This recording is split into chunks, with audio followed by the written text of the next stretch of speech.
함께 보실 말씀은요, 마가복음 보시겠습니다. 함께 보실 말씀 마가복음 14장 마가복음 14장 66절부터 우리가 72절까지 읽겠습니다. 신약성경 82페이지입니다. 마가복음 14장 66절부터 72절 우리 함께 읽겠습니다. 베드로는 아랫뜰에 있더니 대제사장의 여정 하나가 와서 베드로가 불 쬐고 있는 것을 보고 주목하여 이르되 너도 나사렛 예수와 함께 있었도다 하거늘 베드로가 부인하여 이르되 나는 내가 말하는 것이 무엇인지 알지도 못하고 깨닫지도 못하겠노라 하며 앞들러 나갈새 여종이 그를 보고 곁에 있는 자들에게 다시 이르되 이 사람은 그 도당이라 하되 또 부인하더라. 조금 후에 곁에 서 있는 사람들이 다시 베드로에게 말하되 너도 갈릴리 사람이니 참으로 그 도당이니라. 그러나 베드로가 저주하며 맹세하되 나는 너희가 말하는 이 사람을 알지 못하노라 하니 닭이 곧 두 번째 울더라. 이에 베드로가 예수께서 자신에게 하신 말씀 곧 닭이 두 번 울기 전에 내가 세 번 나를 부인하리라 하심이 기억되어 그 일을 생각하고 울었더라. 아멘. 오늘 이 말씀으로 실패를 바꾸는 회개라는 말씀으로 여러분 함께 말씀 나누기 원합니다. 우리 먼저 그림을 한번 보겠습니다. 그래프입니다. 여러분이 그래프를 뭐를 가리키는지 여러분 아실 겁니다. 지난주 내내 여러분 모든 국민들은요 다시금 마음을 쓸어내려야만 했었어요. 우리가 기대했지요. 너무나 감사했지요. 하나도 확진자가 안 나온 날이 있었습니다. 그러므로 인하여 이대로 가면 이제 끝나겠구나 우리가 그리 희망을 가졌었습니다. 그런데 5월 초 연휴 기간에 해이해졌던 우리 사회적 거리 유지 지키는 것이 지켜지지 않았다는 거지요. 이제까지 갇혀 있었고 머물러 있었던 것이 답답했던 많은 사람들이 너도 나도 나왔어요. 제주도를 가는 비행기표는 아예 없을 정도로 많은 사람들이 그리 많이 움직였다고 합니다. 그 중에서 젊은 층들은요. 제주도에서 부산에서 경남에서 다 올라와 이태원으로 모였다는 거죠. 그러면서 그들만의 파티를 즐겼습니다. 그리고 난 다음 우리에게 다시금 충격이 왔죠. 여러분 보다시피 어디 있죠? 그래프가 밑에서 위로 콱 올라가 버렸어요. 코로나가 얼마나 무서운 병인지 그 누구도 못하는 것들을 이 코로나라는 바이러스 이것이 해내고 있다는 거죠. 지난주 신천지로 인해 온 나라가 여러분 뒤집어졌었던 것을 기억하시지요. 그것이 코로나 확산으로 인하여 우리가 안타까웠지만 그로 인해 신천지 이단의 근거지를 우리가 알게 되었고 그들의 속임수를 온 나라가 알았고 그러므로 인하여 경계를 하게 되었습니다. 또한 세상 모르고 무서운지 모르고 확장되었던 사이비 이단들의 세력들이 그것으로 인하여 주춤하게 되었죠. 이제 다시 코로나 사태가 끝났구나 했던 시점에 다시금 수면 위로 올라왔던 문제가 있었으니 관심사가 있었으니 그게 뭐냐? 동성연애자들이었습니다.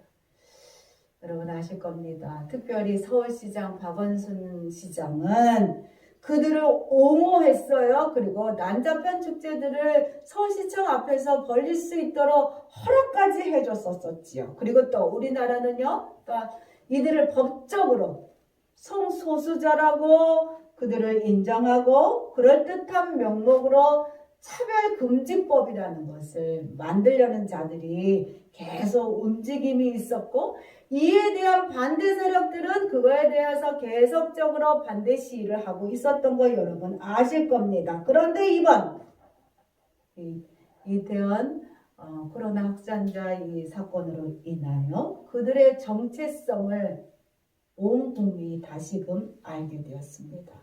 여러분, 그들은요 단지 육체만의 자극을 추구하는 자들이었을 뿐이라는 거죠. 그렇기 때문에 그 무엇으로 그들을 미워할 수 없었다는 거죠. 그들의 삶의 방향이 바뀌어야만 고칠 수 있는 심각한 병을 알고 있는 병자들 같은 자들입니다. 이번 연휴 기간 이태원을 갔다 와서 확진 판정을 받았던 한 명의 하관 간사가 여러분 엄청나게 유명해진 거 여러분 아시지요? 예, 그로 인하여 중고생들이 확진을 받았고 그들의 부모님까지 확진을 받음으로 인하여 한 명으로 인하여 14명이나 그렇게 병에 걸렸다고 합니다. 그러므로 인해 인천시장은요, 그가 허위 진술을 함으로 인하여 많은 피해를 입혔기에 그를 고발 조치했다고 합니다.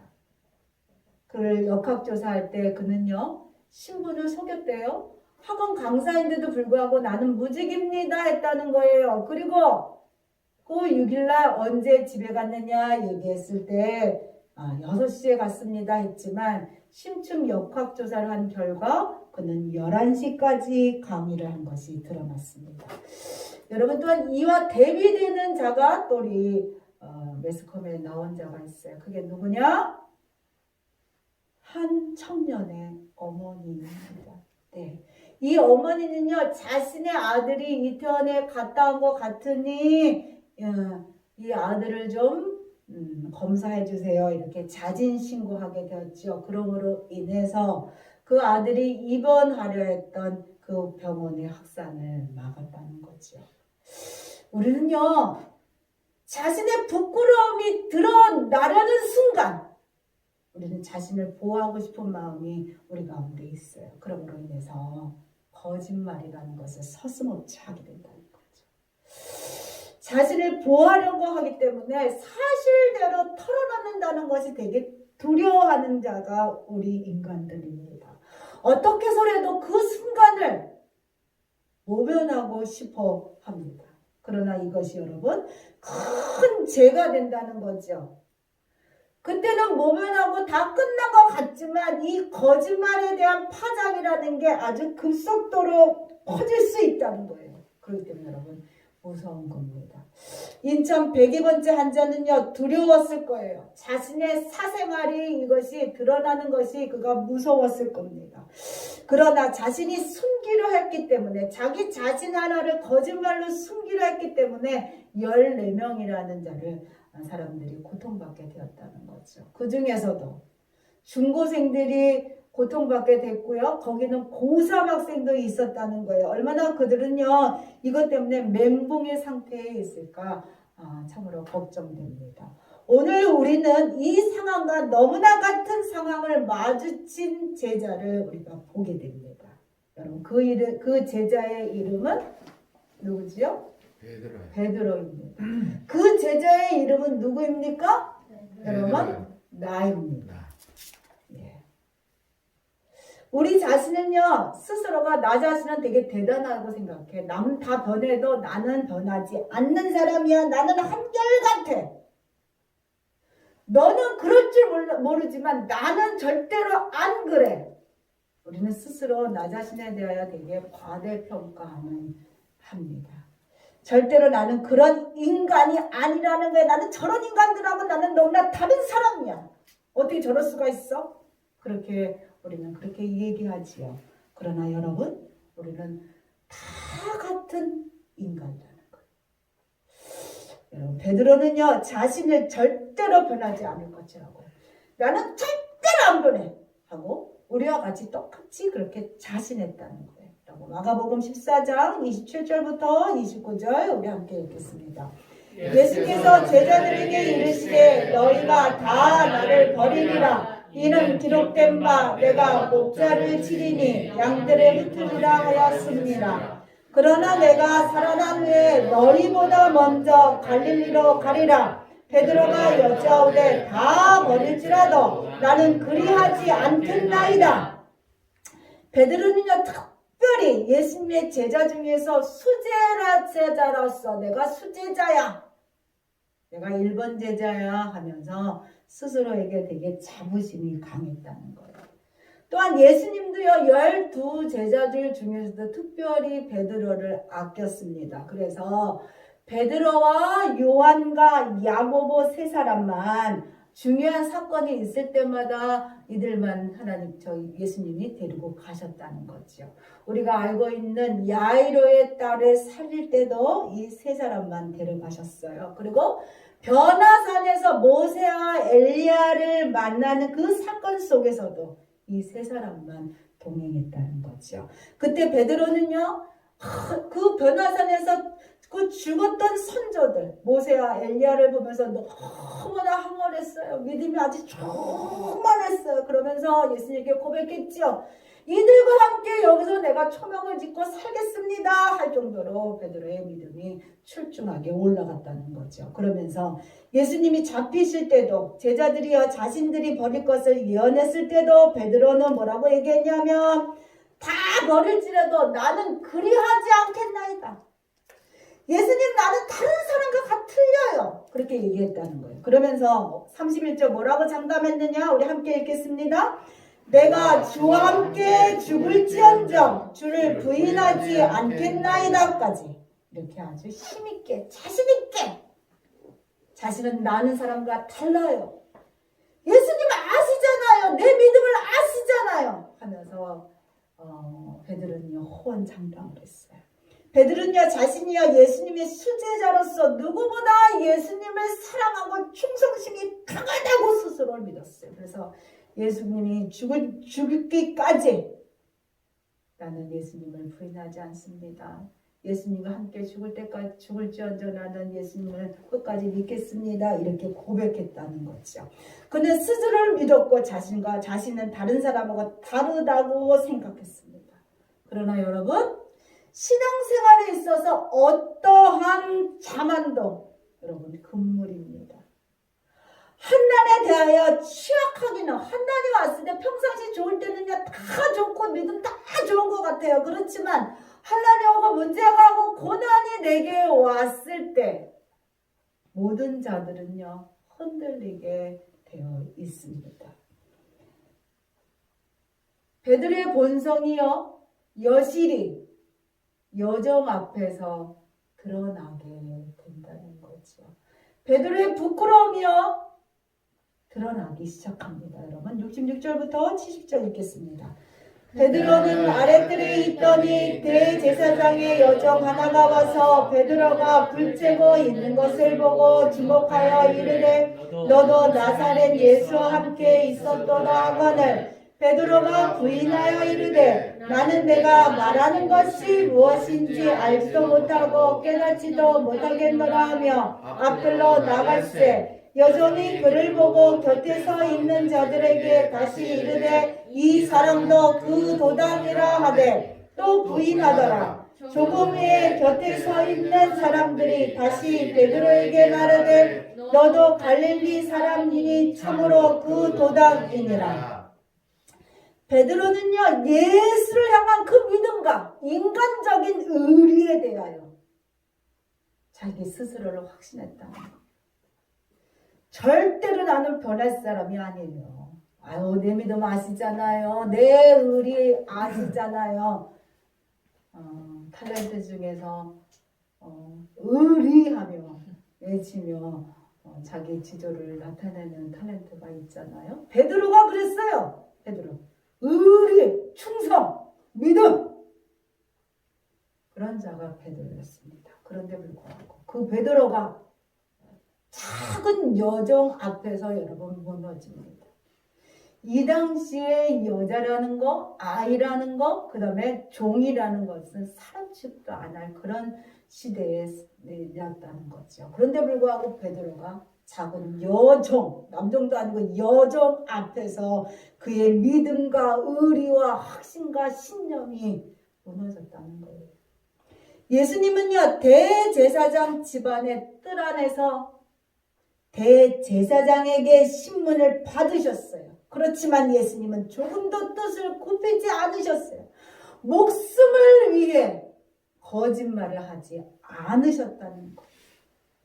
그의 반면에 베드로는 똑같이 대제사장 뜰 안에 베드로가 서 있습니다. 베드로가 상대한 것은 누구냐? 가장 힘없는 여종이었습니다. 그런데 불구하고 자신의 정체성이 드러날까봐 너무나 무서웠고, 그러므로 인하여 베드로는 예수님을 부인했다는 거죠.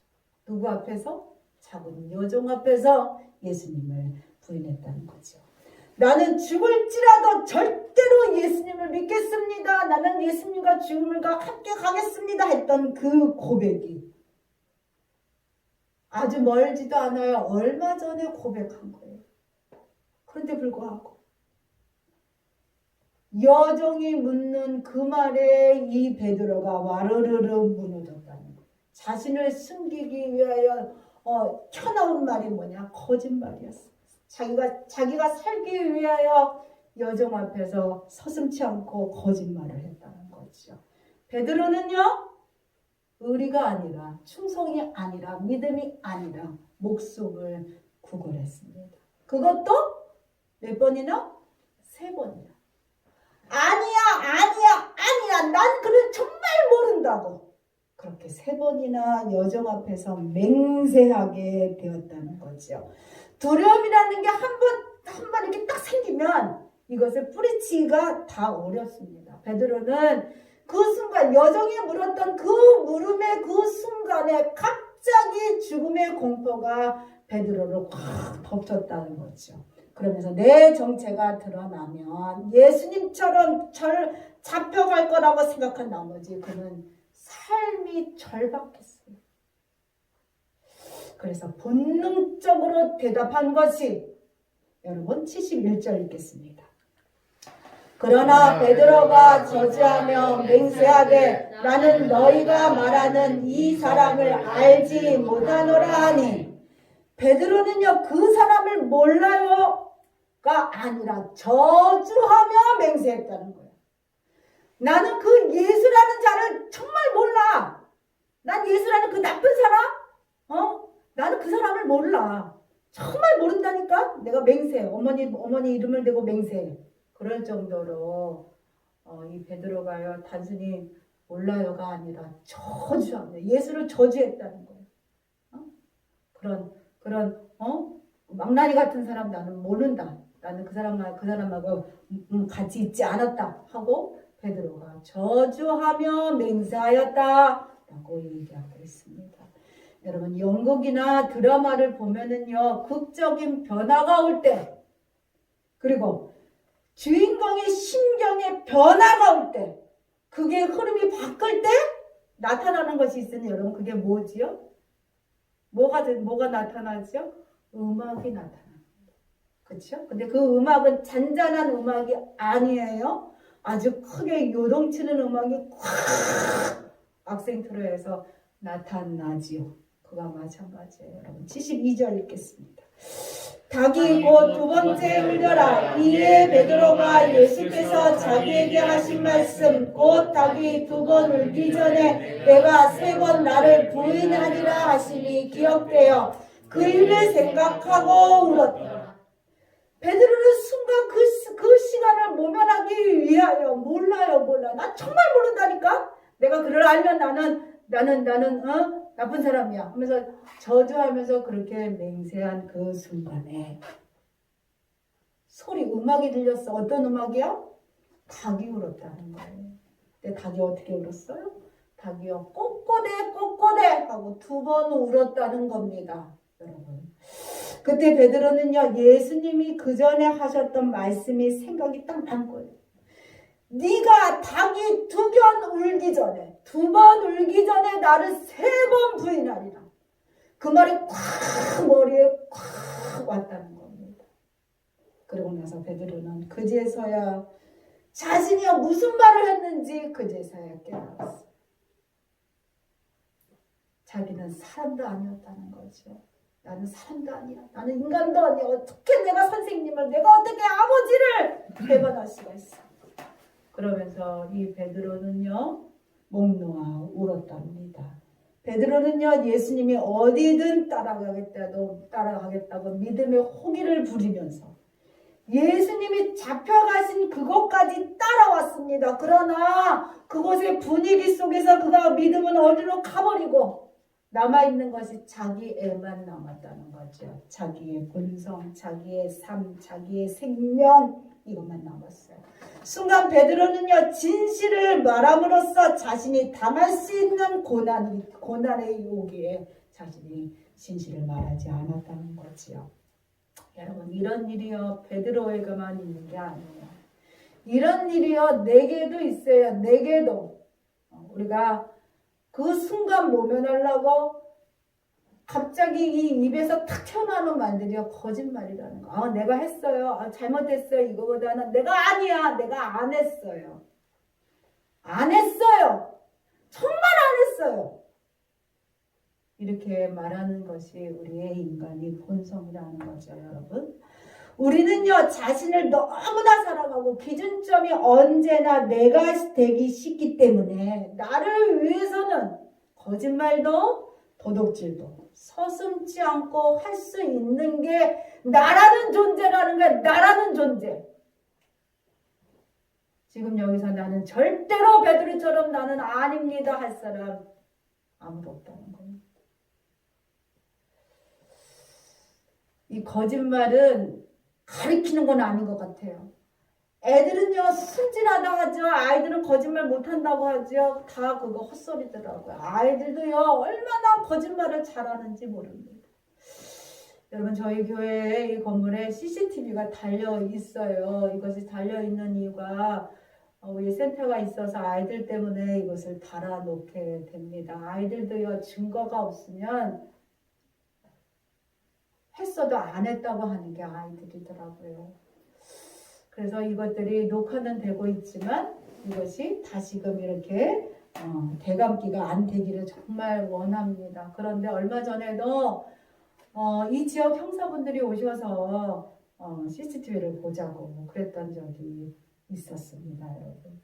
우리는요 날마다 본성을 이겨내고 사셔야 돼. 본성, 우리의 본성. 이것이 이길 수 있는 방법은 뭐밖에 없느냐, 여러분? 예수의 십자가밖에 없어요. 예수의 십자가에 우리의 본성, 죄성을 못 박으셔야 해요. 그리고 지금이 아니라 천국 바라보는 삶을 사셔야 돼. 그리고 나를 지켜보시고 있는 예수님, 나를 사랑하고 계시는 예수님을 우리가 생각하고 나아갈 때 우리가 순간순간마다 이 죄성, 본성을 이겨낼 수 있다는 거죠. 베드로는요 실패했어요. 여종 앞에서 실패했다는 거예요. 얼마나 어처구니 없겠어요. 근데 불구하고 실패로 끝난 것이 아니라 베드로는요 회개함으로 인하여 다시금 그의 인생을 살아갈 수 있게 되었습니다.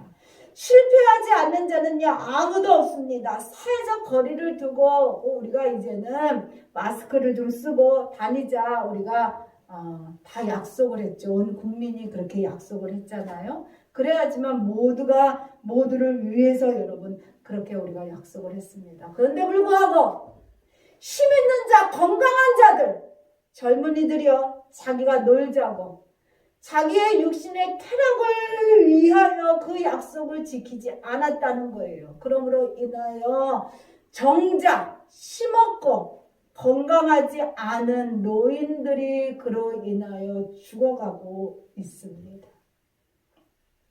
놀다가 그런 일이 겪어졌다면, 놀다가 그렇게 병이 걸리게 됐다면 우리가 미안해해야 되는 게 맞는 거지요. 그리고 어떡합니까? 스스로 알아서 마스크 쓰고 그리고 사회적 거리를 두면서 격리하고 있어야 되지요.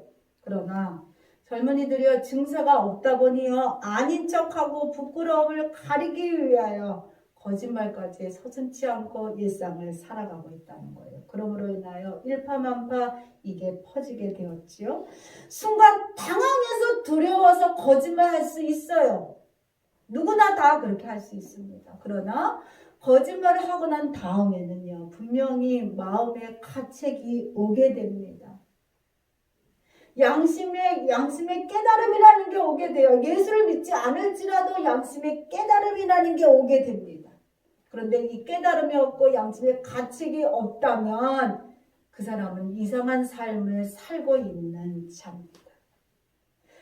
실수할 수 있어요. 당황할 수 있어요. 두렵기 때문에 우리가 순간 모면하기 위하여 거짓말할 수 있어요.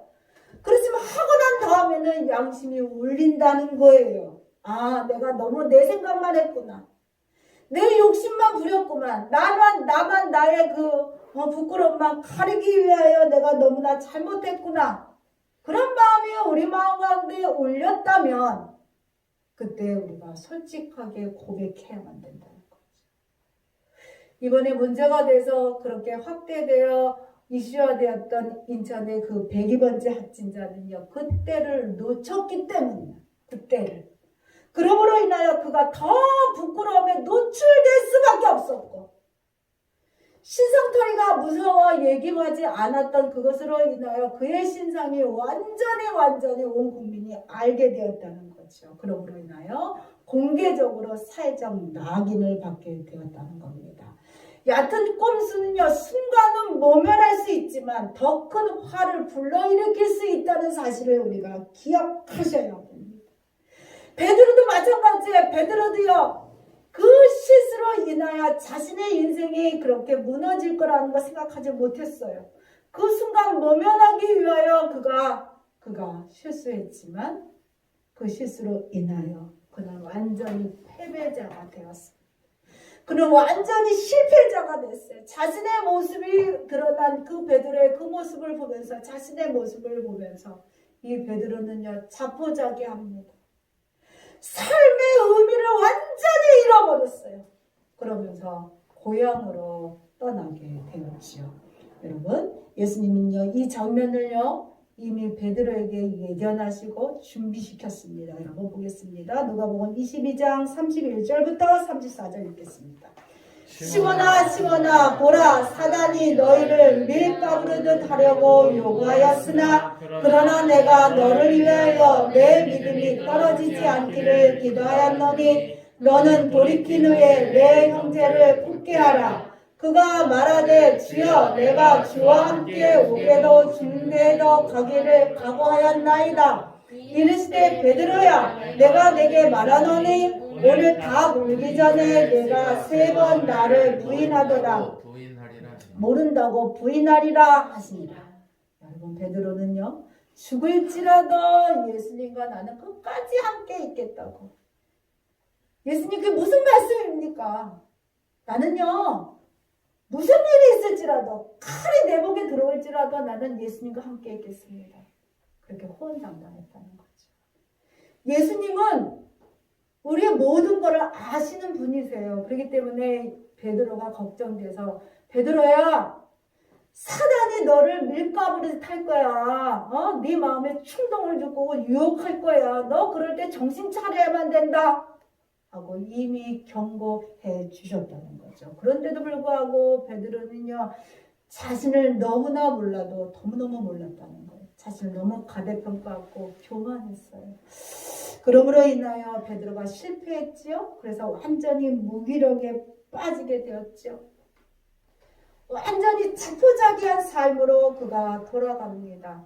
그는 원래 어부였기 때문에 어부로서의 삶을 살지만 다시 돌아갔지만 그가 어부로서 얻는 소득이 아무것도 없었어요. 그는요 오랫동안 어부였기 때문에 물질하고 이거 고기 잡는 걸 너무나 잘했을 겁니다. 그런데 아무런 소득이 없었어요. 아무런 기쁨이 베드로 가운데 없었어요. 너무나 실망스러운 삶을 그가 살 수밖에 없었지요. 그러나 예수님이요 베드로를 만나주셨고 베드로는요 자기의 실수를 고백하고 회개하게 됩니다. 그러므로 인하여 이 베드로가 완전히 새로워지게 됐지요. 그만하고 그냥 욱하는 이런 베드로였다면 다시금 실패한 이후에 회개한 베드로는 완전히 낮아진 베드로, 겸손한 베드로가 되었다는 거지요. 자신의 열정과 믿음은 누구보다도 뛰어나다고 바랬던 그 자만했던 베드로가 자신의 나약함을 직면한 이후에 더 이상 수지자라고 우쭐거리는 베드로가 아니라 예수만을 의지하는 베드로가 되었다는 거예요. 여러분, 실패라는 것은 다 나쁜 것은 아니에요. 실패라는 것이, 실패를 통하여 하나님은요 그 사람을 다듬어 가시게 됩니다. 자신의 실수와 욕심을 인정하며 회개했느냐에 따라서 그의 다음 삶이 달라질 수 있다는 거죠. 실패 전보다 더 풍성한 삶을 사는 자가 될 수 있다는 겁니다. 실패가 없는 인생을 살아간다면 너무나 좋겠지요. 아쉽지 않은 삶을 살 수 있다면 너무나 좋겠죠. 그렇지만 그 정도로 인간이요 완전하지 못합니다. 어느 누구도 실수하지 않는 인간은 아무도 없다는 거예요. 그러나 여러분, 실패를 두려워하지 마세요. 우리가 두려워할 것은 뭐냐? 실패 이후에 그것을 인정하지 않는 자가 되지 않을까를 두려워하셔야 합니다. 실패는 두려워하지 마되 실패에 의해 깨달음이 오면 그대로 고백할 수 있는 사람들이 여러분 되시기를 부탁드립니다. 실패를 다시 시작할 수 있도록 바꿔줄 수 있는 그 때를 놓치지 마시고, 아무 때나 회개할 때가 있는 것은 아닌 거예요. 회개할 때 여러분 회개하셔야만 합니다. 회개만이 죄로 막힌 통로를 여러분 열어줍니다. 요한일서 1장 9절 읽겠습니다. 만일 우리가 우리 죄를 자백하면 그는 믿으시고 의로우사 우리 죄를 사하시며 우리를 모든 불의에서 깨끗하게 하실 것이요. 기독교 마리아 자매를 찬설한 바실레아 슐랭크라는 사람이요 회개에 대하여 이렇게 얘기하고 있습니다. 회개는 뭐라고 해요? 여러분 함께 읽겠습니다. 하늘의 뱀은 아버지의 보좌로 직행하는 뱀은이라고 이분이 얘기하고 있다는 거지요. 죄로 인하여 닫혀진 문을 열 수 있는 것은 여러분 회개밖에 없다는 거예요. 여러분 진실로 마음에 통회하며 기도하며 하나님 앞에 그 죄를 구하고 용서를 구할 때 하나님은 다시금 닫혀진 그 문을 열어주신다는 거죠. 실패를 인정하고 용서를 구할 때 우리는요 새로워지는 길을 열 수가 있어요. 이 베드로라는 자는요 그가 실수했지만 실수로 인하여 그가 그의 삶이 완전히 나락으로 떨어졌지만 그가 다시금 회개하고 다시금 그가 용기 내어 살아간 삶에 있어서 정말 그때는 이 베드로는요 끝까지 믿음을 지켰습니다. 그러므로 인하여 십자가에 거꾸로 박혀서 그렇게 돌아가시면까지 예수를 증거하는 자가 되었다는 거죠. 여러분, 우리는 다 실수하는 자입니다. 그러나 실수를 통하여 우리가 새로워질 수 있고 실수를 통하여 우리가 다시금 나아갈 수 있는 길은 회개하는 길밖에 없는 사실 기억하시고 여러분 회개할 때 회개할 그때에 회개할 수 있는 용기 가시기를 부탁드립니다.